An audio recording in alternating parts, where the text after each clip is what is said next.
hockey powerhouse and the reigning Canada Cup champion. They were looking to defend their title and national pride on home ice against their Cold War rivals, the Soviet Union. The tension of the Cold War was spilling into sports. This was after the Soviet invasion of Afghanistan, which triggered a Western boycott of the 1980 Summer Games in Moscow.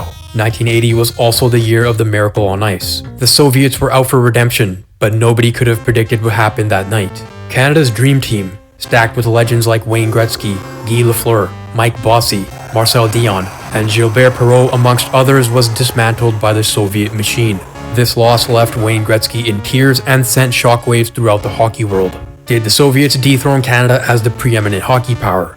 This is a look back at that fateful night. Coming into this game, all 5 of the leading scorers in the tournament were Canadian. They were heavily favored to win, and just 4 days prior to the final, smoked the Soviets 7-3 in round-robin play. This probably gave the Canadians false confidence. I say that because the Soviets made a significant line change for the final.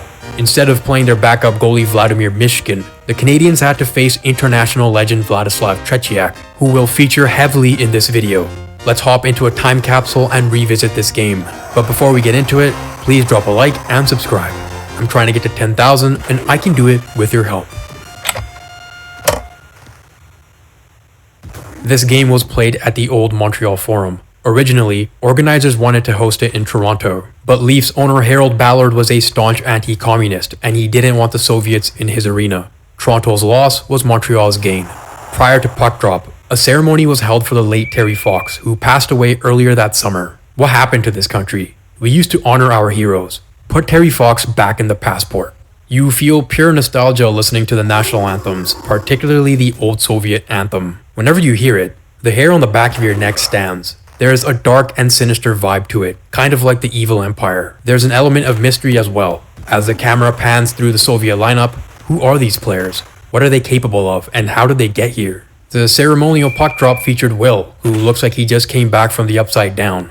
We also get a look at this Leafs fan. I'd love to hop in a time machine, tell him I'm from 2024, and y'all still haven't won a Stanley Cup. The Soviet starting lineup features the KLM line, Krutov, Larionov, and Makarov. The Soviets like to play with 5-man units, and the KLM line was joined by Vyacheslav Fedosov and Alexei Kasatanov. Not to be outdone, the Canadians sent out the All-Islanders line, Clark Gillies, Bryan Trottier, and Mike Bossy, who combined for 26 points heading into the final. Oh, and that was Canada's second line. The first line was Gretzky, Lafleur, and Perreault, but Marcel Dionne had to step in for Perreault after he suffered an injury against the Swedes. Early on, you could see the difference in Canadian and Soviet hockey. Here, Mike Bossy dumps the puck into the zone, and the far side winger throws a thundering check on the Soviet defenseman. I don't recall once in the entire period seeing the Soviets dump and chase. They loved hanging onto the puck and trying to make a play. Their system was built on puck possession. Canada, on the other hand, relied a lot on individual efforts. There were a lot of end-to-end dashes like this one by Brian Englund to set up Bob Gainey for a glorious chance. The Soviets were on the ropes and relied on Tretiak to make some huge saves. They were outshot 12-4 in the first, but it didn't feel like that. A lot of Canada's shots were low quality, whereas the Soviets were picking their spots and trying to generate high danger chances. Both teams were not able to capitalize on their chances, and the first period ended scoreless. They needed to find a way to beat Tretiak, who was on his game. Early on, Marcel Dionne tests Tretiak with this slapper, but the Soviet goalie makes a sharp glove save. Guy Lafleur came close after with this shot, but it ticked off of Tretiak's glove and went across the crease. But the turning point was this save by Tretiak. Gainey enters the zone, whips it across to Butch Goring, who finds Engblom, who is absolutely robbed by Tretiak. Canada should have gone up 1-0 here, but Tretiak played like his freedom depended on it. He played as if Tikhonov threatened to send him to the gulag if they lost. His efforts were rewarded by his teammates. Makarov makes a mad dash down the wing, gets the puck to Krutov, who finds Larionov, who makes no mistake on this shot, 1-0 for the Soviets. This goal gave the Soviets more confidence. They started to play their game and moved the puck with speed through the neutral zone. But it was the Canadians who got the next goal. Finally, their forecheck paid off. Trottier gets the puck to Bossy, who sends it to Gillies, and the Islanders line gets Canada on the board. 29 points now for this line in the tournament. Canada was back in it, but not for long. Fedosov activates from the point, takes a massive hit to make a play. A centering pass to Shepelev, who makes no mistake from the slot. 2-1 Soviets. Here's a quick look at a young Scotty Bowman, looking cool and collected, but Sergei Makarov must have given him a headache all night long. He was the original Russian Rocket, dangling two Hall of Famers Larry Robinson and Denny Potvin before being denied by Mike Liut. Now we know where the phrase Holy Makarov comes from. The Soviets had the best power play in the tournament, and here they show why. Shepelov just parks himself in the Canadian box and snipes one past Liut. 3-1 for the Soviets. Lafleur tried to get the Canadians back in it with this individual effort, but Dion fans on the shot. Afterwards, the Canadians began to show frustration. Trottier can't beat Tretiak. Try saying that 5 times fast. And just tosses Fedosov into the net. The Soviets didn't react at all in these scrums. They maintained their composure throughout the game. This stoic attitude kept them focused on winning. All they had to do now was defend their 3-1 lead in the final frame. In the third, the Soviet speed was too much for the Canadians to handle. Also, the Canadian playing style was not up to par. It was based on individual efforts, and here Lafleur, who had a terrible game, coughs up the puck to Shepelev, who makes the play to Makarov, charges a slot, gets the puck back, and beats Mike Liut. 4-1 for the Soviets. The odds were now completely stacked against the Canadians, who had no answer for the Soviet onslaught. Here's another difference in playing style. Gainey breaks into the Soviet zone going north-south, but he has no support. You rarely see the Soviets enter the zone without a second or third option for the puck carrier. Later on the power play, Gretzky makes a terrible centering pass that was picked off by Krutov. Canada had 4 forwards on the ice out of desperation, and Lafleur is absolutely embarrassed by Krutov in front of his home fans. Krutov makes no mistake, and now it's 5-1.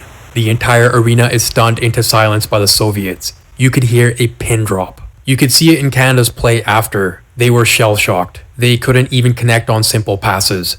Another key to victory for the Soviets was neutralizing Gretzky. The Soviets shadowed him all night long, and here you see him getting hammered in the corner. Here, you see as well how the Soviets do an excellent job of collapsing into the slot anytime Gretzky tried to make a play. They managed to keep him off the score sheet. Here's another example of the Soviet style. Kapustin just refuses to dump the puck in. The Soviets value possession so much they were willing to dangle at the opposition blue line till the very end, trying their best to enter the zone with possession. Bowman would probably bench any Canadian that tried to do this. This game was out of hand, but the Soviets wanted to send a message. Larionov splits the D on the power play and buries the puck past Liut. Fans began to exit the stadium. The ones that remained gave Liut a Bronx cheer for this routine save. The aptly named Golikov scored off this backhander to make it 7-1. The Canadians just couldn't wait to hit the showers, but the Soviets weren't done. Their speed was too much, and Skortsov buried this 2-on-1 to make it 8-1. It was all over. All kisses on the Soviet side, but shock and confusion on the Canadian side. Tretiak was named MVP of the tournament, and for good reason. He finished with a save percentage of .947, which is ridiculous by today's standards, but this was 1981. That's like having a 99 save percentage today. Here, we see the Soviets thankful for Tretiak's performance, grateful to be listening to their anthem, knowing full well they're not getting banished to Siberia. This is called a Shishibo cube, and let me show you what it does. Soviets receiving the Canada Cup replica. You may be wondering why nobody is lifting it above their heads like the Stanley Cup. Well, it's solid nickel and weighs 90 pounds. The real Canada Cup is even heavier. It weighs 120 pounds and it's on display in Ottawa. The Soviets mistakenly believed that they could take the cup home with them, but they were stopped at the airport by Alan Eagleson, the tournament organizer, and 6 police officers. Eagleson yelled at the Soviets, claiming the trophy was federal property, which it really wasn't. It was just a replica. He claimed that when the Canadians won it in 1976, they didn't even see or touch the trophy. The Soviets were confused, but couldn't really say anything to the police at the airport in Montreal, so they gave the trophy back. They were angry because this violated the tradition of international competition. Canada looked like sore losers. This story has a happy ending though. Gary Smith, Manitoba businessman, recognized that this was shameful behavior and un-Canadian. He raised $10,000 to have another replica made. He stated, "We have the dignity of Canada to live up to. We looked bad in the eyes of the world to put up a trophy and then not give it to the winner. You don't have a trophy for the losers." I wonder what Smith would think of today's generation and participation trophies, but anyways, Smith was true to his word and created a replica that weighed 96 pounds. It was presented to Vladimir Mechuleyev from the Soviet embassy. This was a nice gesture, and the Soviets praised the sportsmanship of the Canadian people.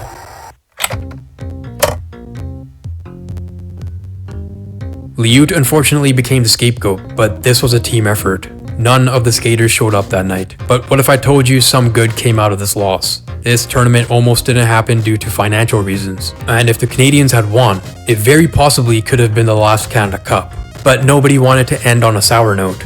Eagleson stated, "As far as I'm concerned personally, it's probably preferable that we lost. I think if we had won, I'd have said, to hell with it." Canada wanted revenge. It took 5 years for the second Canada Cup to be held, but only 3 for the third in 1984, where Canada defeated the Swedes in the best-of-3 final. If it weren't for the loss in 81, we would have never gotten the 87 Canada Cup and this iconic moment. That was the greatest international tournament of all time. And it's crazy to think it may not have happened if Canada didn't get smoked 8-1 in 81. When the dust settled,